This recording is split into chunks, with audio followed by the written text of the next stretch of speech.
এক লোক তার বউকে এসএমএস করছিল, কিন্তু ভুলবশত সেই মেসেজটি চলে গেলে এক বিধবা মহিলার কাছে। সেই বিধবা মহিলার স্বামী মাত্রই গতকাল মারা গিয়েছেন। যাই হোক, মহিলা মেসেজটি খুললেন, পড়লেন এবং সাথে সাথে অজ্ঞান হয়ে মাটিতে পড়ে গেলেন। কি লেখা ছিল সেই মেসেজে, যে কারণে মহিলাটি অজ্ঞান হয়ে গেল? মেসেজে লেখা ছিল যে, আমার প্রিয় বউ, আমি ঠিকঠাক মতোই পৌঁছেছি। আমি জানি তুমি আমার কাছ থেকে মেসেজ আশা করনি। এখানেও আজকাল মোবাইল ফোন এসে পড়েছে।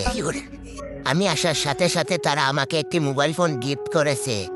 সেই মোবাইল থেকেই আমি তোমাকে মেসেজ পাঠালাম। তুমি জেনে আরো খুশি হবে যে তারা সবাই এখন তোমার জন্য অপেক্ষা করছে। আশা করা যায় কাল পরশুর মধ্যেই তুমিও চলে আসবে।